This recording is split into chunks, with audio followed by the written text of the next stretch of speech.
ইয়া আইয়ুহাল্লাযীনা আমানু দুখুলু ফিস-সিলমি কাফা। আল্লাহ রাব্বুল আলামিন বলেন, হে ঈমানদারেরা, তোমরা পরিপূর্ণভাবে ইসলামের মধ্যে দাখিল হও, প্রবেশ করো। আল্লাহ রাব্বুল আলামিন আদেশ করলেন ইসলামের মধ্যে পরিপূর্ণ প্রবেশ করো। এমনটা যদি করা হয় সেটা আল্লাহ তাআলার কাছে গ্রহণযোগ্য নয়। ইসলামের কিছু মানলাম না, এমনটা হবে না। একজন মুমিন সে ইসলামী অনুশাসন পরিপূর্ণভাবে নিজের জীবনের সাথে ফিট করবে। আল্লাহ রাব্বুল আলামিন যেই শরীয়ত দিয়েছেন, যেই জীবন ব্যবস্থা দিয়েছেন, কোরআন দিয়েছেন, কোন মুমিনের কিছু অংশ আমল করবে, কিছু অংশ আমল করবে না, এমনটা হতে পারে না।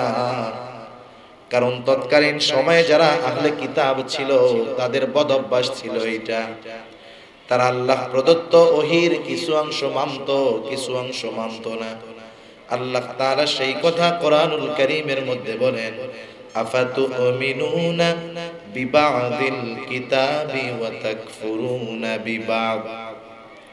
তোমরা কি কোরআনের কিছু অংশের উপরে, কিতাবের কিছু অংশের উপরে ঈমান আনবার, কিছু অংশ অস্বীকার করবা, এমনটা হবে না।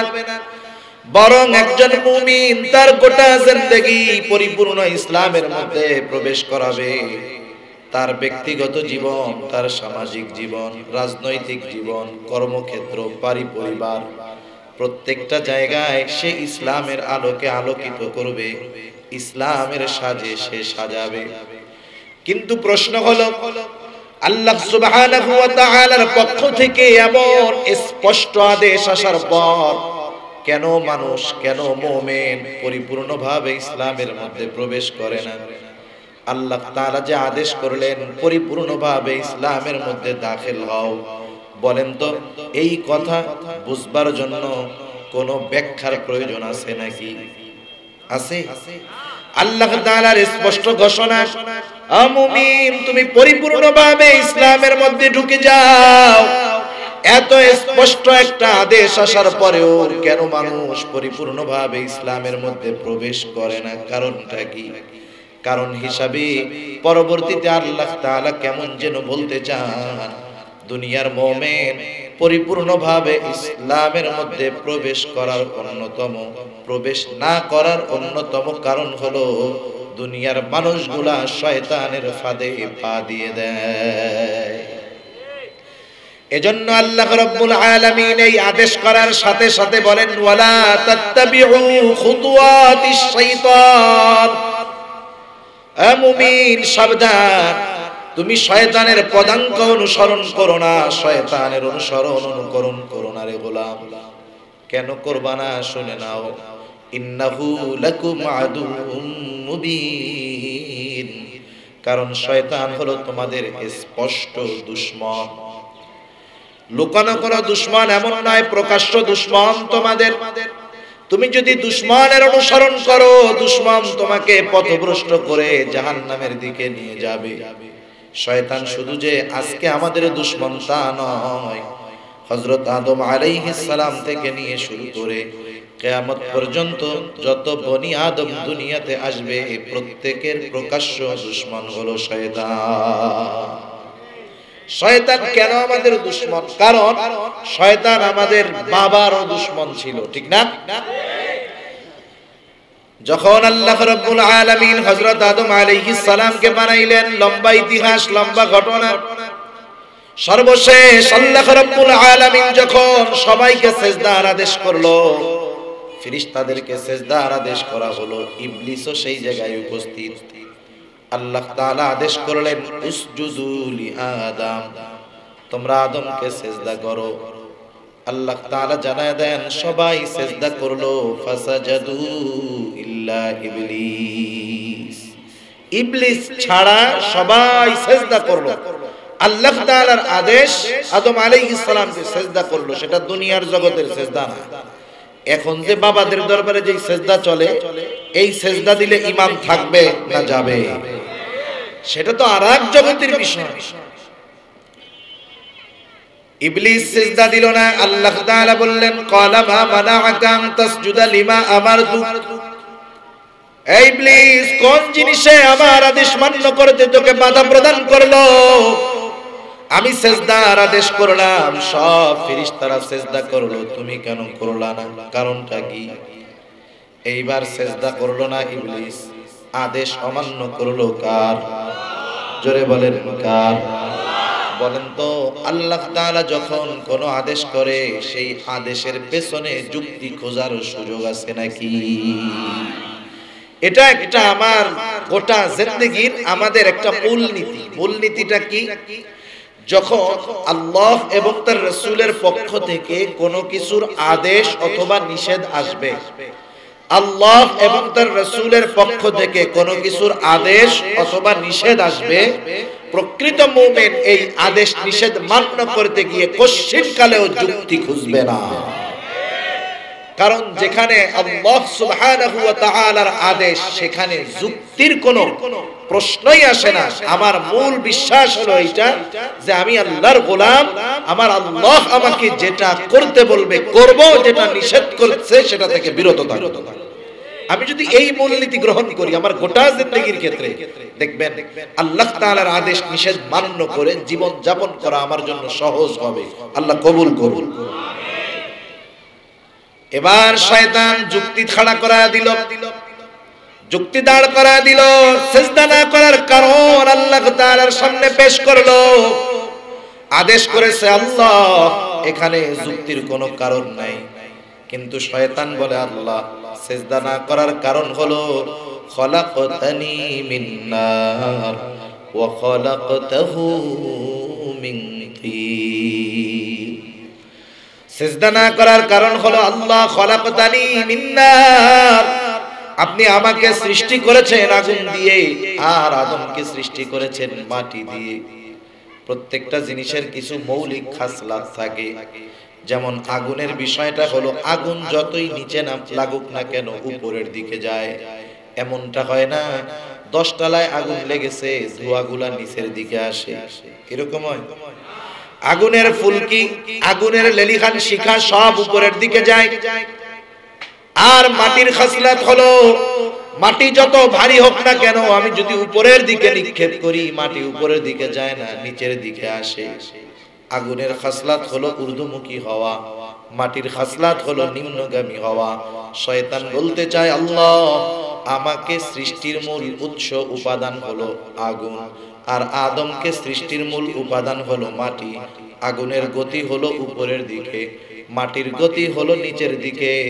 একজন ঊর্ধ্বমুখী গতি সম্পন্ন জিনিস নিম্নগামী কোন জিনিসকে সিজদা করতে পারে না, এটা যুক্তিতে মিলে না। আল্লাহ তাআলার আদেশের সামনে যুক্তি চলবে? আল্লাহ তাআলা বলেন, সিজদা করলি না, যুক্তি দেখাইলি।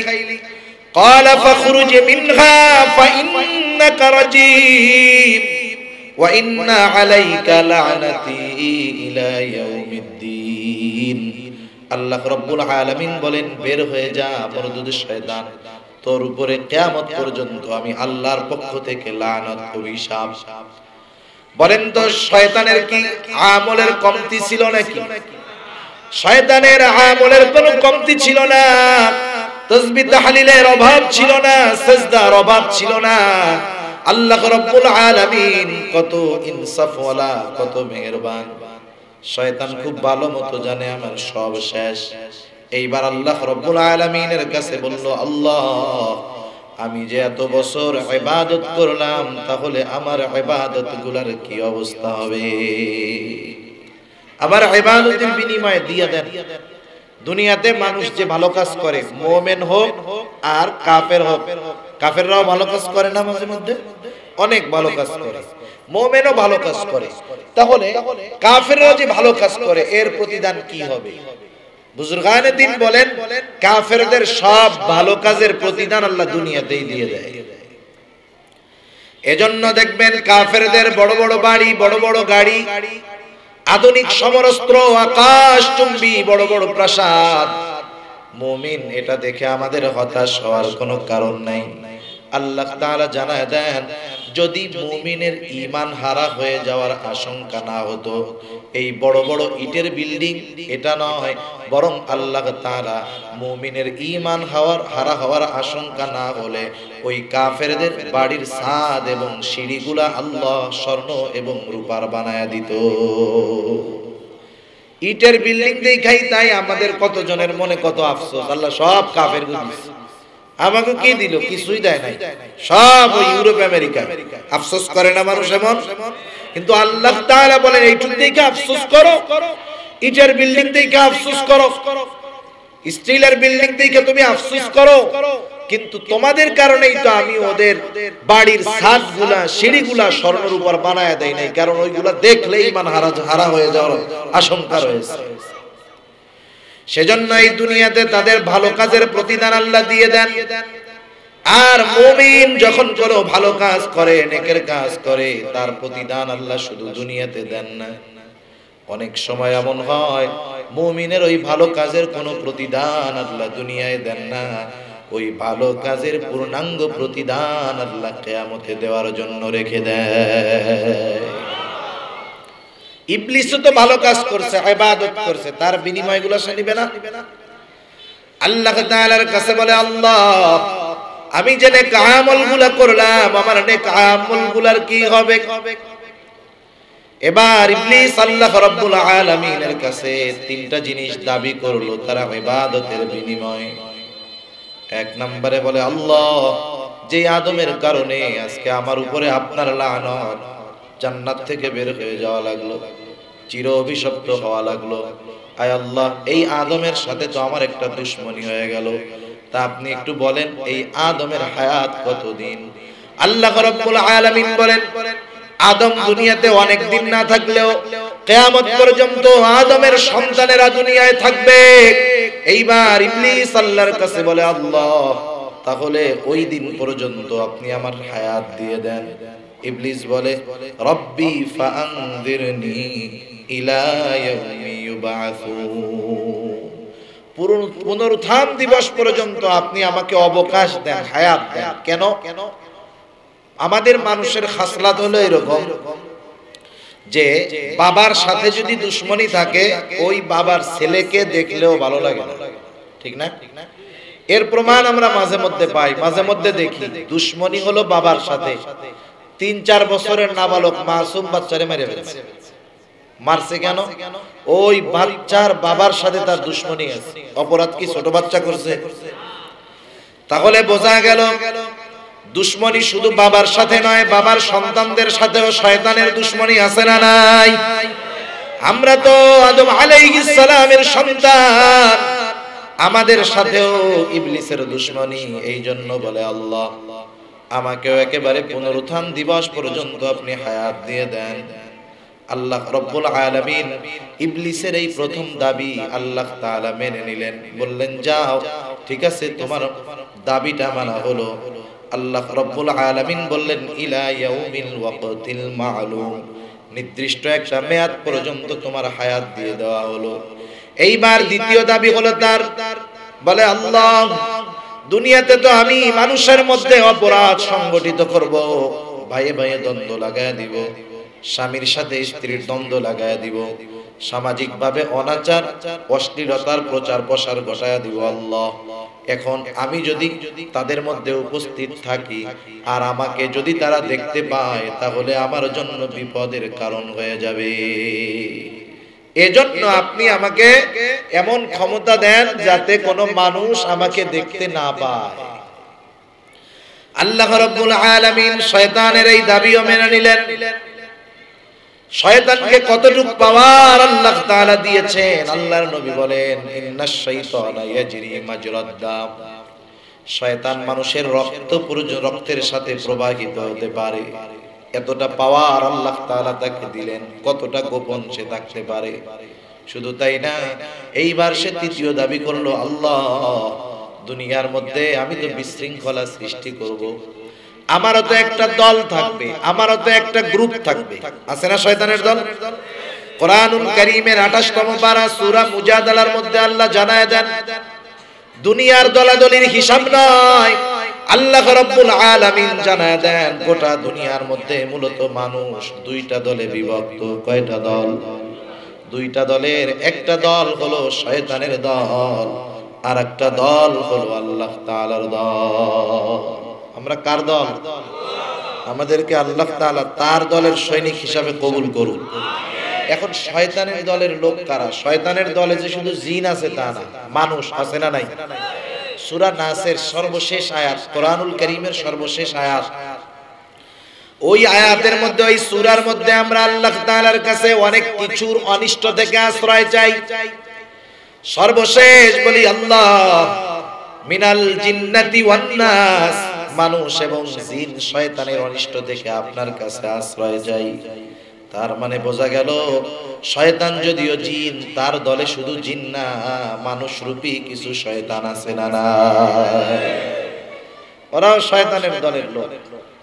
এখন এই শয়তানের দলের লোক জিন মানুষ হোক যাই হোক, এরা সারা জিন্দেগি কার নাফরমানি করে? জোরে বলেন কার নাফরমানি করে? যদিও আল্লাহর নাফরমানি করে, বলেন তো রিজিকের মালিক কে? এখন শয়তান বলে আল্লাহ আমি এবং আমার অনুসারীরা একেবারে গোটা জিন্দেগি আপনার নাফরমানি করব, বিরুদ্ধাচরণ করব, অথচ রিজিকের মালিক আপনি। আপনি যদি গোসা হয়ে আমার এবং আমার অনুসারীদের রিজিকের দরজাটা বন্ধ করে দেন, সব না খেয়ে মরবে, আমার দলের লোক থাকবে না।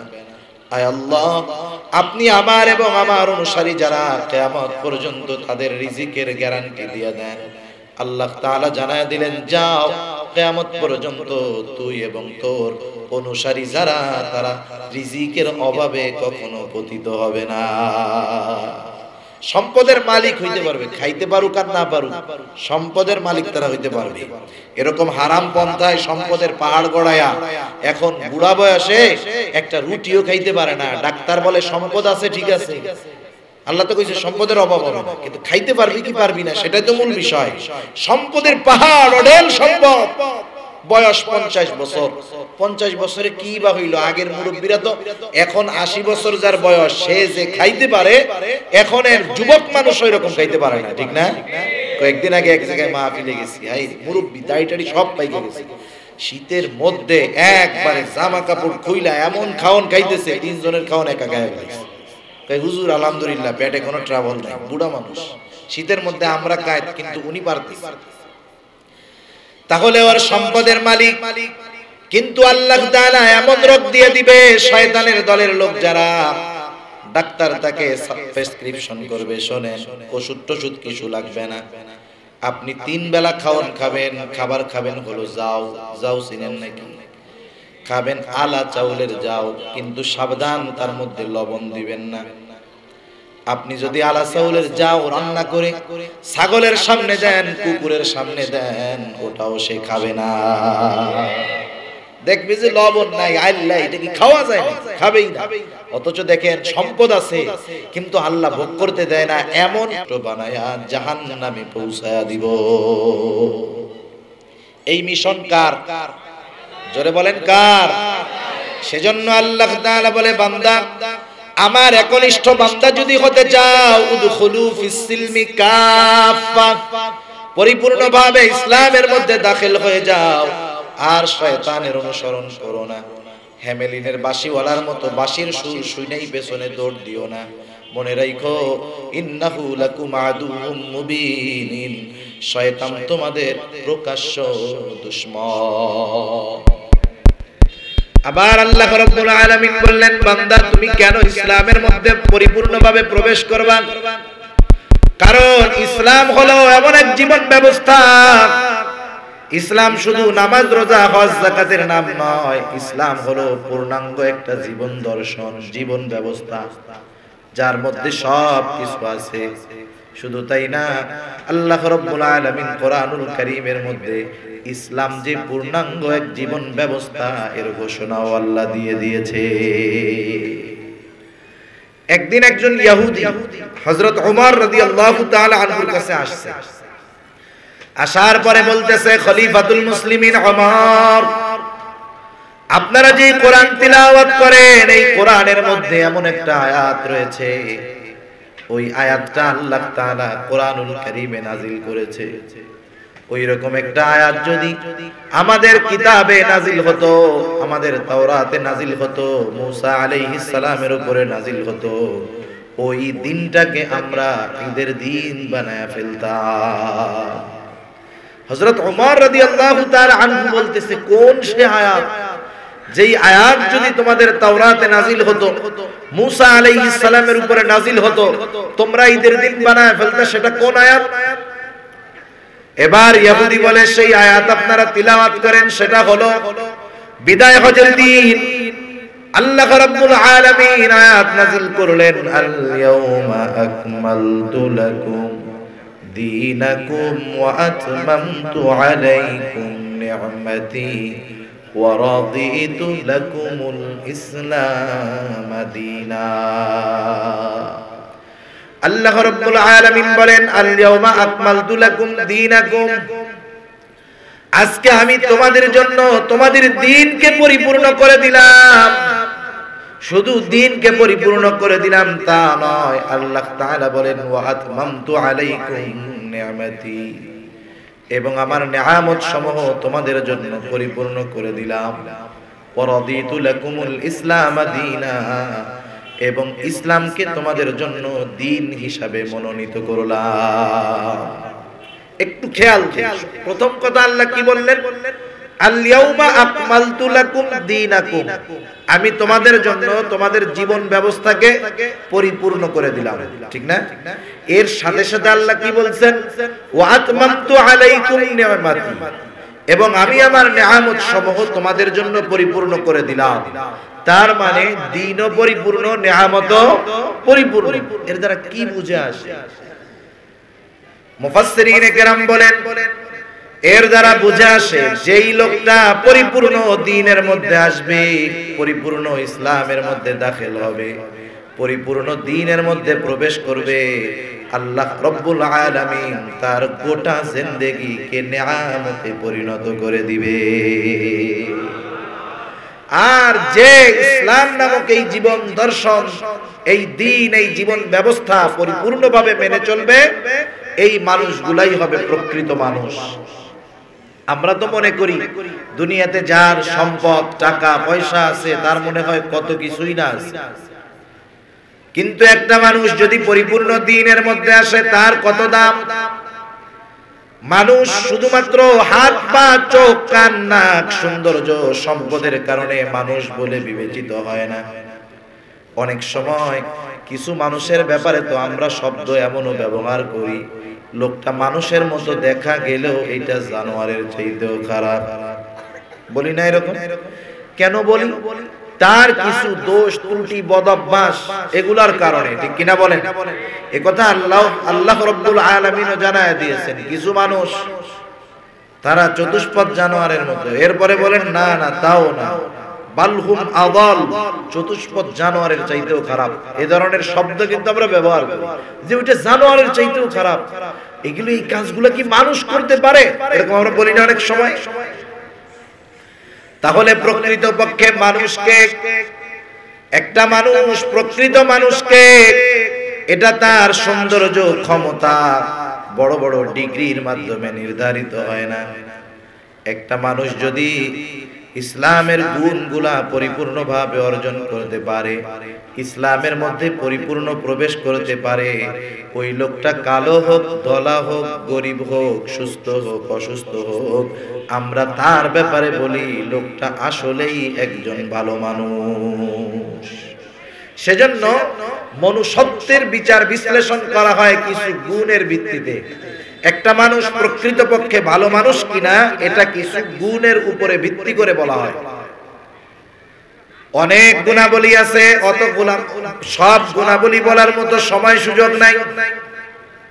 আমি আপনাদের খেদমতে শুধুমাত্র 4টি গুণের কথা বলেছি। মুসনাদে আহমদের একটা হাদিস, রাসূল আকরাম সাল্লাল্লাহু আলাইহি ওয়াসাল্লাম জানায় দেন, যার মধ্যে 4টি গুণ আছে কিন্তু দুনিয়ায় তার অন্য কিছু নাই। এই 4টি গুণ যার থাকবে, দুনিয়ায় যদি তার অন্য কিছু নাও থাকে তাতে কিছু আসে যায় না। বুজুর্গানে দিন বলেন, এই কথার আলোকে এইটা বোঝা যায় যেই মানুষ এই চারটি গুণ পরিপূর্ণভাবে অর্জন করতে পারবে সে পরিপূর্ণ ইসলামে অন্তর্ভুক্ত ব্যক্তি বলে বিবেচিত হবে। সুবহানাল্লাহ। এই দুনিয়াতে তার অন্য কোনো সমস্যা হবে না, দুনিয়াতে তার যা কিছু প্রয়োজন আল্লাহ সুবহানাহু ওয়া তাআলা সেটাকে মিটায়া দিবে। আমাদের মনে রাখতে হবে একটা শব্দ হলো প্রয়োজন, আর একটা হলো প্রয়োজন অতিরিক্ত, প্রয়োজনের চাইতে বেশি।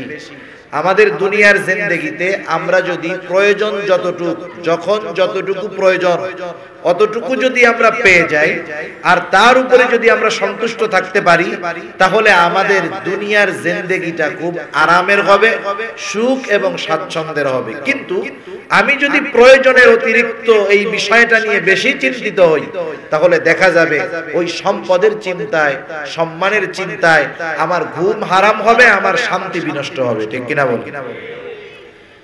সেই চারটি গুণ কি? নবীজি এক নম্বরে বলেন হিফযু আমানাতিন, আমানাতের হেফাজত করা। দুই নম্বর গুণ সিদকু হাদিসিন, সত্য কথা বলা। ওয়া হুসনু খুলুকিন, উত্তম আখলাক, উত্তম চরিত্রের অধিকারী হওয়া। ওয়া ইফাতুন ফি তুমাতিন, খাবারটা হালাল হওয়া। চারটি গুণ থাকলে আর কিছুর দরকার নাই দুনিয়ায়। বিশ্বনবী বলেছেন এক নাম্বার হিফযু আমানাতিন, আমানাতের হেফাজত। গুরুত্বপূর্ণ একটি বিষয়। আমরা তো আমানত বলতে শুধু এতটুকু মনে করি, একজন আমার কাছে কিছু সম্পদ সংরক্ষিত রাখলো, আমি যথাসময়ে তার সম্পদটা ফিরাইয়া দিলাম, এটাই মনে হয় বড় আমানতদার আমি। কিন্তু আমানত এটা আমার জিন্দেগির পদে পদে আমার আমানতের বিষয়গুলো রয়েছে।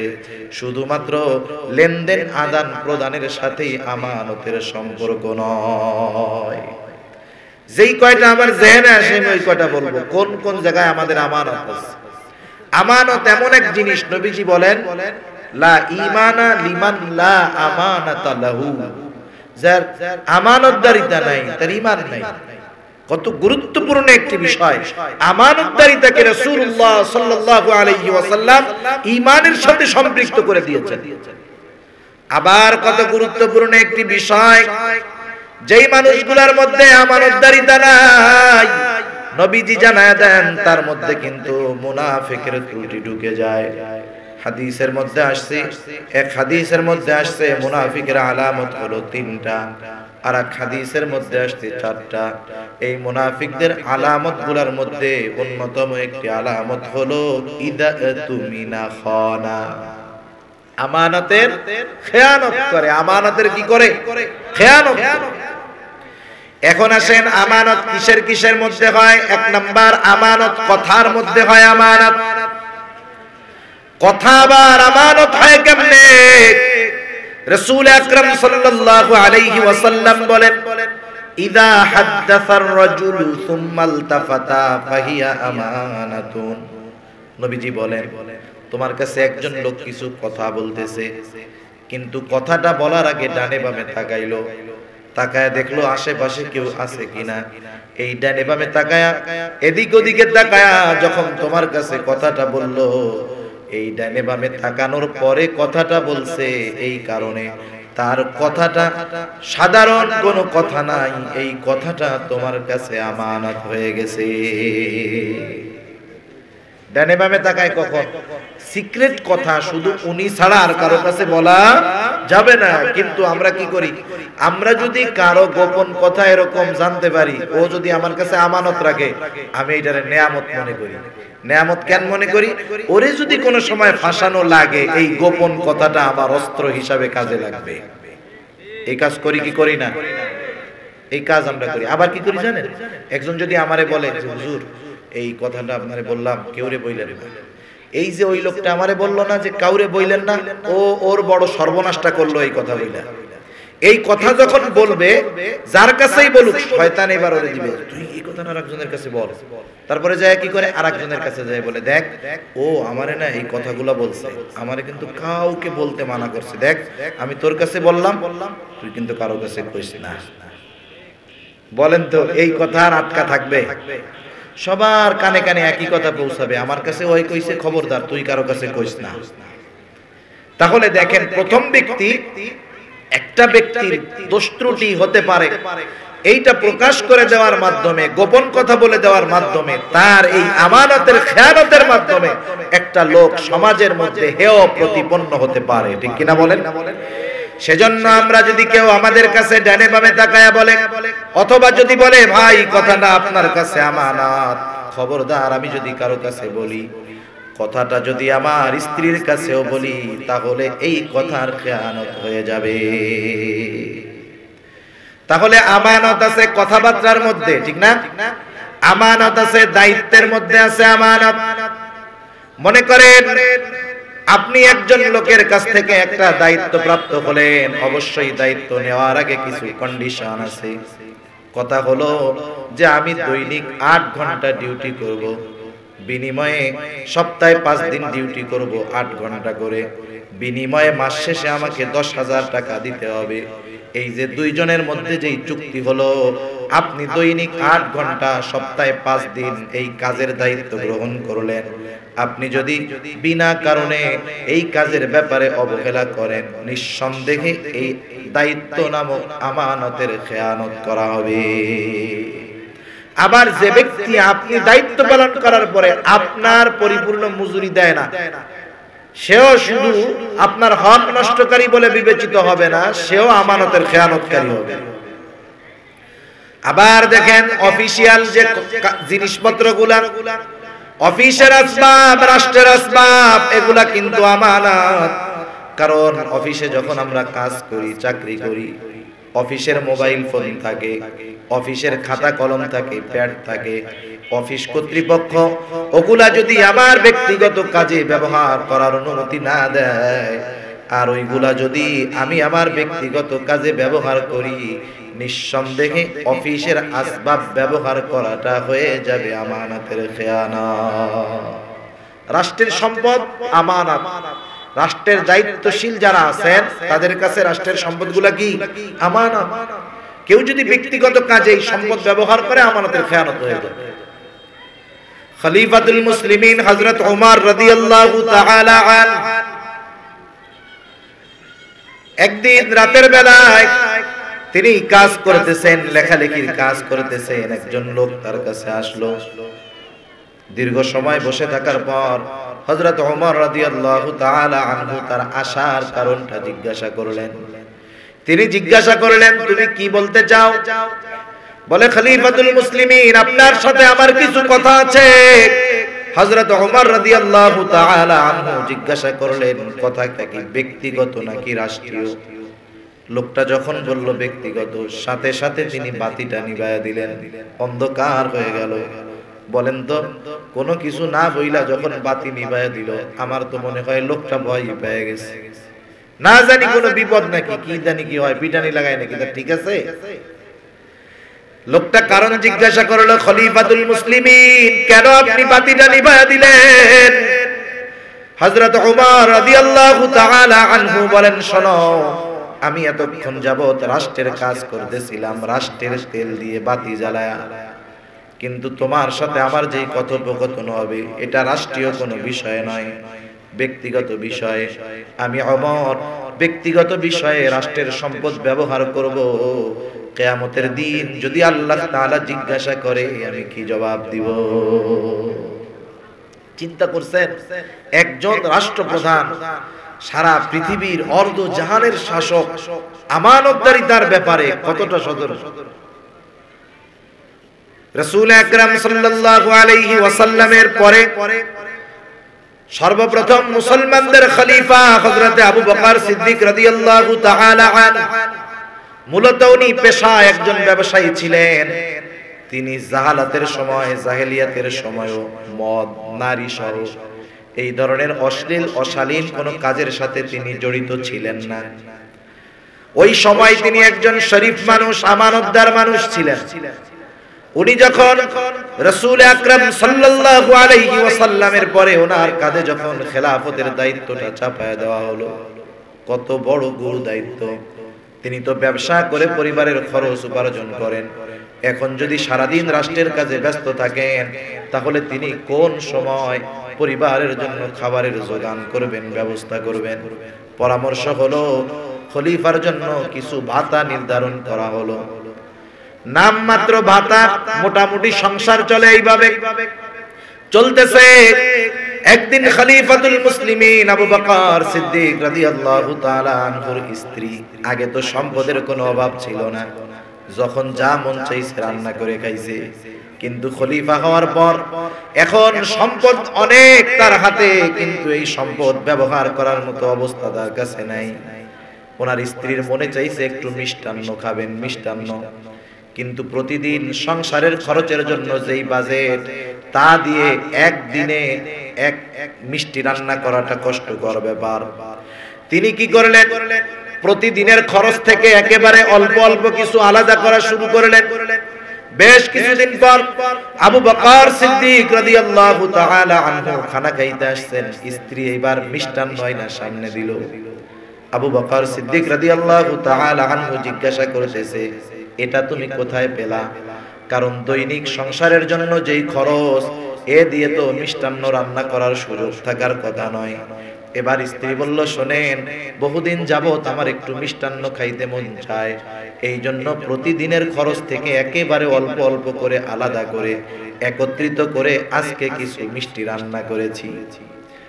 আবু বকর সিদ্দিক রাদিয়াল্লাহু তাআলা আনহু চলে গেলেন, জানায়া দিলেন, শোনো, ওই যে যেই পরিমাণ খাবার, যেই পরিমাণ সম্পদ প্রতিদিন ফিন্নি রান্না করার জন্য ওনার স্ত্রী আলাদা করলেন, তিনি জানায়া দিলেন, আগামী দিন থেকে আমার খরচ থেকে ওই অংশটা কমায়া দিবা। রাষ্ট্রের সম্পদ ব্যবহার করার ব্যাপারে তারা কতটা সতর্ক।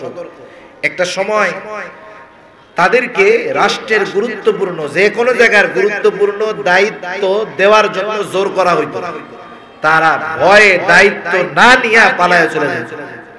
আর জামানার পরিবর্তন, এখন আমরা কোটি কোটি টাকা ব্যয় করে অনেক সময় নিজেরা দায়িত্ব গ্রহণ করতে চাই, ঠিক কিনা বলেন?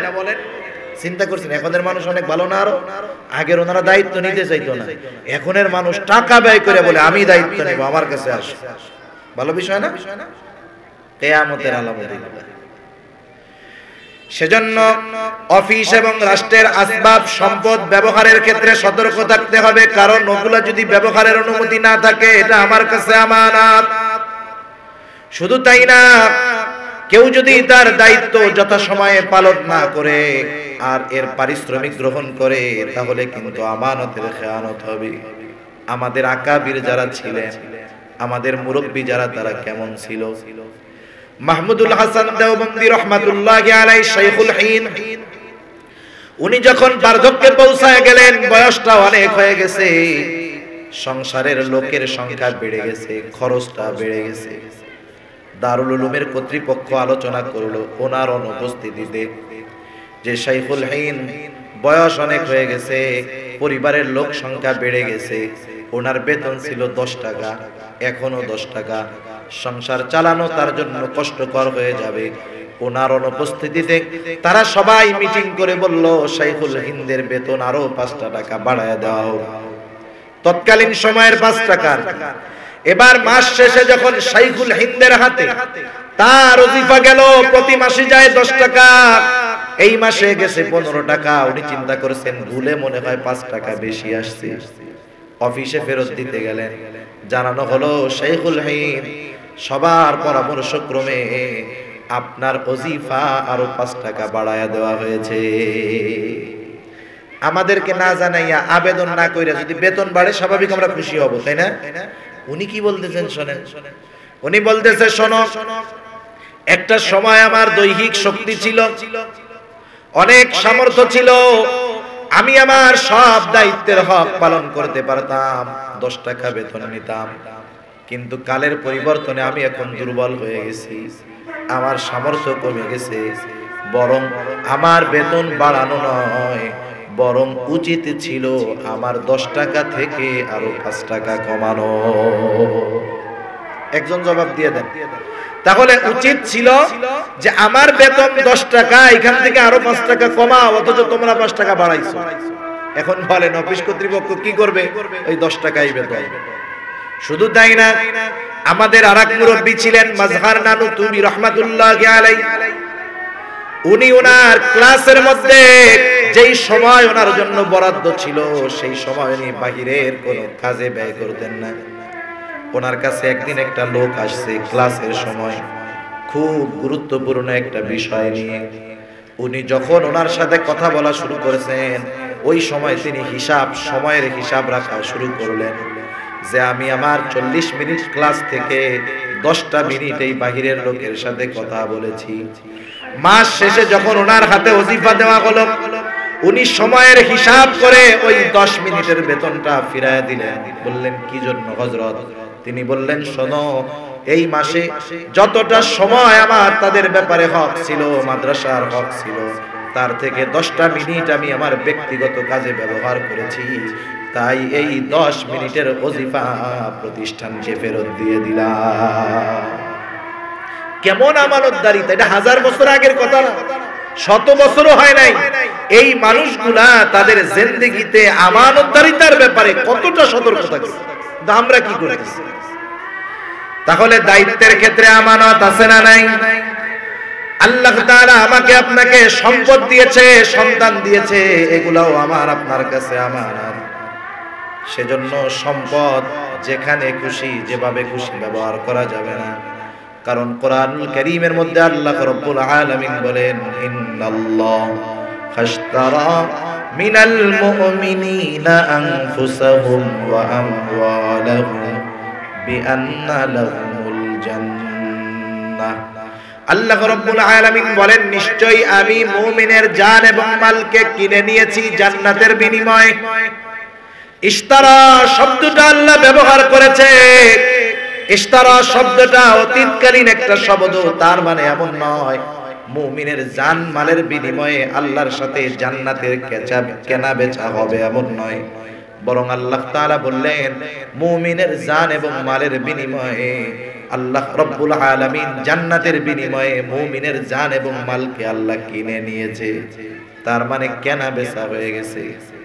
জানও আমার কাছে, মালও আমার কাছে, কিন্তু কেনা বেচা হয়ে গেছে। যেমন একটা উদাহরণ দিলে বুঝতে সহজ হবে। যেমন মাঝে মধ্যে সকালবেলায় আপনি সকালবেলায় মর্নিং ওয়ার্কে বের হইছেন, সকালবেলায় হাঁটতে বের হইছেন ফজরের নামাজের পর। স্বাভাবিক যারা শরীর চর্চার জন্য সকালবেলা হাঁটে ফজরের নামাজের পরে, ওই সময় কিন্তু পকেটে টাকা পয়সা থাকে না, ঠিক না? টাকা পয়সা থাকে না। উনি বের হইছেন, পকেটে টাকা নেই। একটু দূরে গিয়ে দেখে ওনার পরিচিত এক লোক একেবারে তরু তাজা কচি একটা কদু নিয়ে বসে আছে বেচার জন্য। স্বাভাবিক কিছু তরকারির উপরে আমাদের একটা আকর্ষণ থাকে, আর তরকারিটা যদি তাজা হয়, ওষুধ মুক্ত হয়, তাহলে ওর প্রতি আগ্রহ 10 টাকা বেশি দিয়ে কেনার মতো থাকে। লোকটার কদু দেখে পছন্দ হয়ে গেছে। পকেটে টাকা আছে, টাকা নাই। উনি এবার কদুওয়ালা তো পরিচিত, বলতেছে বেটা কয় টাকা দাম তোমার কদুর? বলে চাচা 50 টাকা। আচ্ছা আমি তোমারে 50 টাকাই দিব, তবে টাকাটা 1 ঘন্টা পরে নিতে হবে, তুমি আসো তো?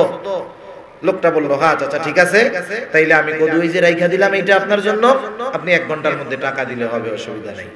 এখন বলেন চাচা তো চলে গেছে আর একদিক, কদুওয়ালার কাছে আছে, টাকা চাচার কাছে আছে, কেনা বেচা হয়েছে কি হয় নাই? হয়ে গেছে না? জানমাল কেনা বেচা হয়ে গেছে, আমার আপনার কাছে আছে, কদুওয়ালার কাছে কদু আছে ঠিক, কিন্তু বেচা কেনা হয়ে গেছে। এই কদুওয়ালা বলেন তো এখন যদি 60 টাকা পাইয়া কদুটা বিক্রয় করে দেয়, তাহলে নিঃসন্দেহে লোকটা আমানতের খেয়ানতকারী হবে। বেচা কেনা কইরা রাইখা গেছে মানে কি? তোমার হেফাজতে রাখলাম, এটা তোমার কাছে এখন আমানত। অনুরূপ ভাবে এই জানমাল আমার আপনার কাছে আমানত, কিন্তু আল্লাহ তাআলা জানমাল ব্যবহার করার অনুমতি দিয়েছেন। এটা আল্লাহর পক্ষ থেকে বড় একটা নিয়ামত। কারণ আমানতের জিনিসের ব্যবহার করার অনুমতি নাই। কেউ যদি আপনার কাছে একটা নতুন 10 টাকার নোট দিয়ে বলে যে ধরেন এই 10টা টাকা আপনার কাছে আমানত রাখলাম, তাহলে অবশ্যই অবশ্যই তাকে হুবহু ওই 10টা টাকাই ফেরত দিতে হবে। জানমাল আমার আপনার কাছে আল্লাহর পক্ষ থেকে আমানত। আমানতের জিনিস ব্যবহারের অনুমতি দিলেন, এটা হয়ে গেল নিয়ামত। কিন্তু আল্লাহ তাআলা একটু শর্ত লাগায় দিলেন, ও আমার গোলাম, এই জানমালের মূল মালিক কিন্তু আমি আল্লাহ। বিনিময়ে তোরে দিব জান্নাত। সাবধান, জানমাল ব্যয় করবি, ব্যবহার করবি, কোনো অসুবিধা নেই। পরিবারকে খাওয়াবি, খাওয়া, ভালোটা গায়ে দিবি, গায়ে দে। দান সাদকা করবি, কর, কোনো অসুবিধা নাই। মাদ্রাসায় দিবি দে, মসজিদে দিবি দে, গরিব দুঃখীকে দিবি দে। কিন্তু সাবধান, আমি আল্লাহ তোর কাছে যেই জান এবং মালকে আমানত রাখলাম, ওই আমানতের টাকা দিয়া বিড়ি কিনে নিজের জানের ক্ষতি করতে পারবি না। নেশা, ইয়াবা, ফেন্সিডিল এগুলা কিনে খেয়ে সম্পদ এবং জানের ক্ষতি করতে পারবি না। আল্লাহ রাব্বুল আলামিন মানা করে দিয়েছে, সাবধান, এমনটা করা যাবে না। এই জন্য যেই কাজে অর্থ ব্যয় করলে আল্লাহ বেজার হয়, সেই কাজে অর্থ ব্যয় করলে শুধু গুনাহ হয় না, আমানতের খেয়ানত করা হয়। যেখানে শ্রম দিলে আল্লাহ বেজার হয়, সেখানে শ্রম দিলে শুধু গুনাহ হয় না, আমানতের খেয়ানত করা হয়। কারণ এই দৈহিক শক্তি আল্লাহর পক্ষ থেকে আমার কাছে আমানত, ঠিক কিনা বলেন? সেজন্য যারা ছাই পাস, বিড়ি, সিগারেট এই ধরনের খারাপ জিনিস খেয়ে দেহকে নষ্ট করতেছে, আল্লাহর টাকা দিয়া আল্লাহ তাআলার এই আমানতের দেহকে তারা নষ্ট করতেছে। খবরদার, এসবের মধ্যে যাওয়া যাবে না। শুধু তাই না, অঙ্গ প্রত্যঙ্গ প্রত্যেকটাই আল্লাহ তাআলা আমার আপনার কাছে আমানত রাখছেন। চোখ দিয়ে আমরা দেখতে পারি, আল্লাহ তাআলা এই দেখার একটা লিমিটেশন আল্লাহ তাআলা দিয়ে দিয়েছেন। সেজন্য আল্লাহ তাআলা বলেন, ইয়ালামু খাইনাতাল আয়ুন ওয়া মা তুখফিস সুদূর। আমরা চোখের কি খেয়ানত করি সেটা কে জানে? অন্তরের মধ্যে কি লুকায় রাখি কে জানে? এজন্য চোখ দিয়ে যখন কেউ গুনাহ করে, কান দিয়ে গুনাহ করে, হাত দিয়ে গুনাহ করে, জবান দিয়ে গুনাহ করে, সে শুধু ওই পাপ কাজটা করে না, বরং আল্লাহ প্রদত্ত এই অঙ্গ প্রত্যঙ্গ দ্বারা সে আমানতের খেয়ানত করে। চিন্তা করছেন? প্রত্যেকটা গুনাহ আমানতের খেয়ানত, আর আমানতের খেয়ানত করা মুনাফিকের অন্যতম প্রধান এক আলামত। সেজন্য গোটা জিন্দেগিতে পদে পদে আমানত আছে। সন্তানগুলো আমার আপনার কাছে আমানত, নিজের জীবনটা আমার আপনার কাছে আমানত। সেজন্য এটা বলার কোনো ক্ষমতা নাই আমার জীবন আমি যা করি করব না। না, ইসলাম সেই জন্য আত্মহত্যা করা নিষেধ করে দিয়েছে। কারণ আমি এই জানের মালিক নয়, বলেন তো এই জানের মালিক কে?